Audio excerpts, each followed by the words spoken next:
Pesquisadores americanos, eles descobriram agora, no final de novembro, 366 novos exoplanetas. Exoplaneta, ou seja, um planeta extrasolar, que é um planeta encontrado fora do nosso sistema solar, orbitando outras estrelas, universo afora. Por muito tempo, os astrônomos desconfiaram da existência desses exoplanetas, mas o primeiro deles foi descoberto só em 1992. Outros foram sendo descobertos aí a partir da década de 90, né? Agora, de uma vez só, foi descoberto aí mais de 300, numa única tacada. No total, já estão catalogados quase 5.000 planetas fora do sistema solar. Cássio, como que foi possível esse crescimento na descoberta dos exoplanetas? O ritmo acompanha aí a evolução das tecnologias de observação do espaço? Exato. E o interessante é que esses 300, né, e tantos que foram descobertos agora, eles foram descobertos cavucando uma base de dados que já de um projeto já encerrado, né, que foi o satélite Kepler. E aí isso remete ao avanço, né? Nós temos aí telescópios em terra, né, com a sua capacidade de fazer as observações, mas é limitada porque nós estamos na Terra, nós temos a atmosfera principalmente para bagunçar as imagens, e isso limita a precisão das medidas, principalmente nesses casos em que você precisa ter uma medição do brilho das estrelas muito bem medido, porque precisa pegar variações muito sutis, de chegar a ser menos de 1% da variação do brilho da estrela, que é o método do trânsito, né, da estrela, do planetário. Os planetas passam na frente da estrela e há um pequeno decréscimo do brilho, e aí depois que passa, né, como se fosse um mini eclipse, né, e depois que passa pela frente da estrela, o brilho volta ao normal. E para ter a estabilidade dessas imagens, para ter a precisão dessas imagens, só depois que a gente conseguiu fazer um telescópio e lançá-lo fora da atmosfera, que foi, nesse caso, o Kepler. Nós tivemos ali o Corot, que funcionou com a participação brasileira, inclusive, era francês com participação brasileira, que funcionou por algum tempo, um pouco antes do Kepler. Depois o Kepler durou bastante, teve uma falha, foi estendido, conseguiu estender a missão e depois parou de vez, realmente foi aposentado. O banco de dados foi explorado inicialmente, foi uma repassada e agora foi repassado de novo. E dentro do banco de dados tinha ali perto de 300, 400 exoplanetas perdidos, né, esquecidos lá, que estavam no meio do banco todo. Nesse caso, além da gente ter tido um avanço instrumental do próprio telescópio, do lançamento e orbitando, trabalhando do espaço, a gente teve uma melhoria dos softwares, dos algoritmos, que não deixa de ser uma parte instrumental da astronomia, né? Porque quando a gente pensa em astronomia, pensa no telescópio, pensa nas imagens, nas câmeras, mas também os softwares de processamento, eles vão sendo continuamente aprimorados.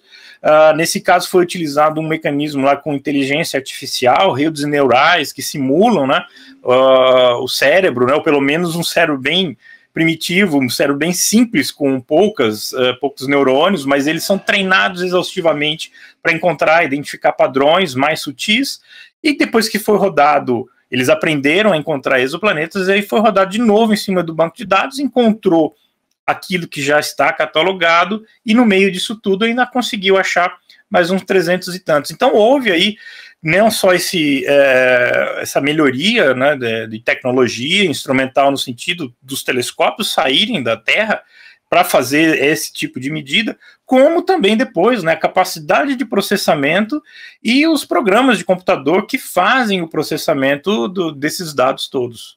Cássio, eu acho legal falar uma coisa também, porque além da óbvia evolução tecnológica que levou a isso, também é legal a gente lembrar para as pessoas que a gente só pode descobrir um exoplaneta depois que ele dá uma volta inteira ao redor da estrela.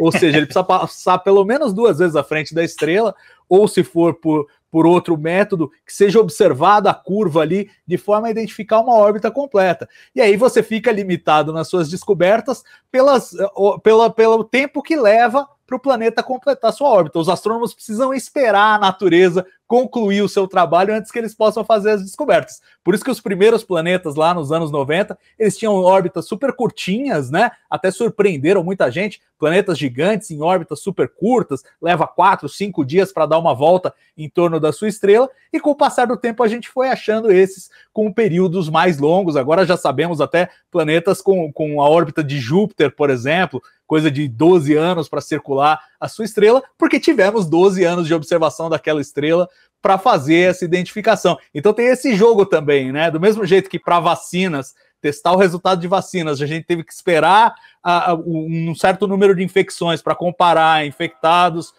no grupo vacinado com o grupo controle. Aqui também a gente precisa esperar os planetas completarem as suas órbitas antes de cravar as descobertas. E ainda tem que lembrar o seguinte, uma volta só, um ponto só, né? Um ponto só não faz verão, um ponto só você não vai conseguir dar nada, então você tem que esperar 2, 3 órbitas. Há 12 anos, né? O Júpiter leva 12 anos para completar a órbita, nós estamos falando de 36 anos para ter 3 pontinhos. E aí, com isso, ter alguma conclusão. Eu posso dar uma perspectiva também que posso falar? Não, eu acho muito interessante que o que se encontrou de exoplanetas, né, observando o número limitado de estrelas, permitiu que a gente extrapole a conclusão de que praticamente todas as estrelas têm planetas, né? Então, as estrelas nascem com um sistema como o sistema solar. E então, se a gente tem 200 bilhões de estrelas na Via Láctea, ou mais do que isso, a gente vai ter bem mais do que 200 bilhões de planetas na própria Via Láctea, e se a gente juntar as 200 bilhões de galáxias que tem no universo, imagine o número de planetas que a gente tem no universo. Aí os tais 5 mil que a gente achou ficam pequenininhos de novo, né? Sim, claro que a gente está extrapolando, mas é uma conclusão meio quase óbvia, assim, né? Que a gente consegue tirar quando a gente vê que precisa uma condição meio especial para poder observar os planetas como eles, como o Cássio e o Salvador chamaram a atenção, né? A gente recebeu aqui 2 perguntas, 2 comentários, né, do Marcelo Dorizotti. Ele falou, né, a gente estava mencionando, a Thaisa estava até falando assim sobre essa questão da tecnologia e no sentido de o nosso planeta, a gente precisa cuidar do nosso planeta porque os outros a gente, né, vê que as condições são diferentes. E aí ele mencionou a tecnologia às vezes é usada para o mal ou para o bem. Antes a gente não tinha muita ideia disso, né? E após a Revolução Industrial começamos a poluir demais o planeta, mais ao oposto, e a tecnologia traz soluções também para essa questão.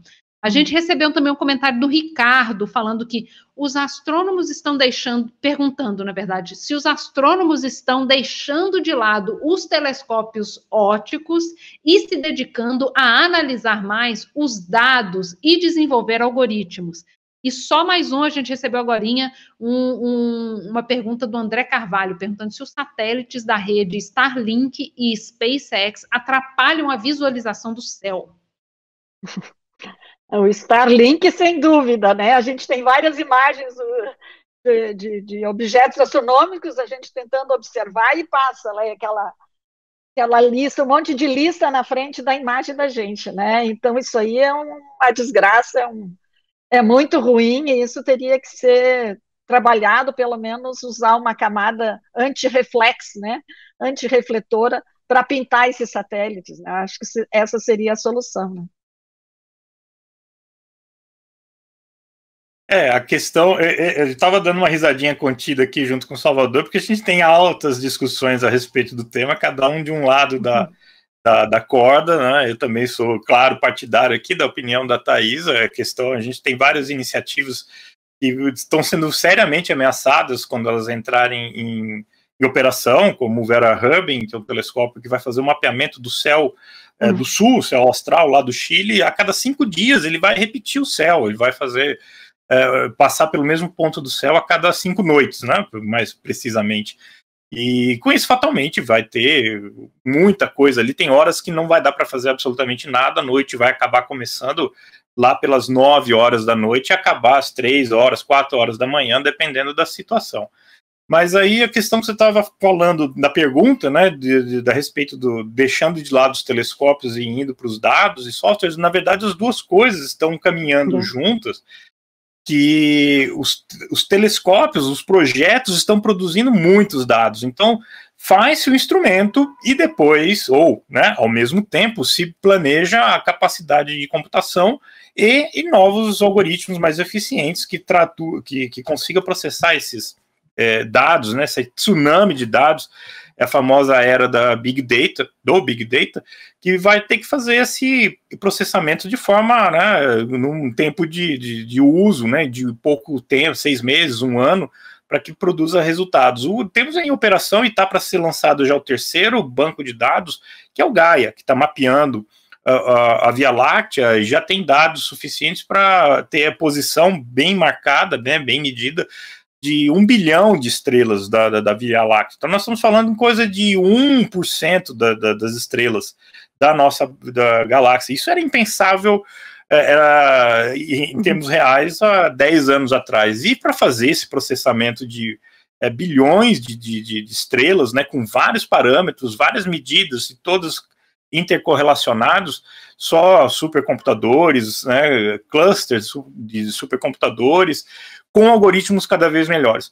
Hoje eu até faço essa reflexão de vez em quando, quando eu converso com os estudantes, que hoje, se eu pudesse voltar no tempo ao meu curso de graduação lá, eu estudaria um pouco menos de física, um pouco menos de matemática e muito mais de computação. Aprender uma linguagem computacional eficiente para tratamento de bancos de dados hoje é fundamental em muitas áreas da ciência, física de partículas, astronomia, até mesmo áreas de química, necessitam isso, né? E a engenharia está caminhando também para coisas desse nível.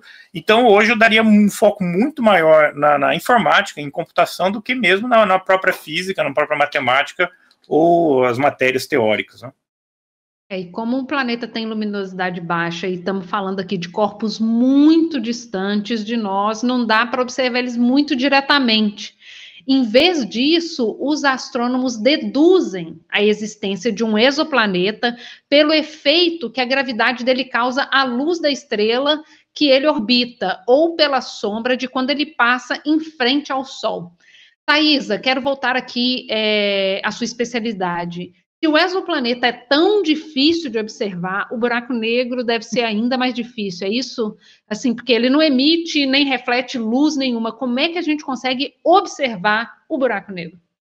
Daí o que é mais importante, então, é a gravidade do buraco negro, né? Então, a gente só consegue observar o efeito da gravidade nos objetos no seu entorno. Então, a gente só vai conseguir observar um buraco negro se ele tiver, por exemplo, matéria orbitando em torno dele, né? Então, esses supermassivos que estão no centro das galáxias, quando eles capturam matéria, formam um disco de acreção, e a gente, então, consegue observar.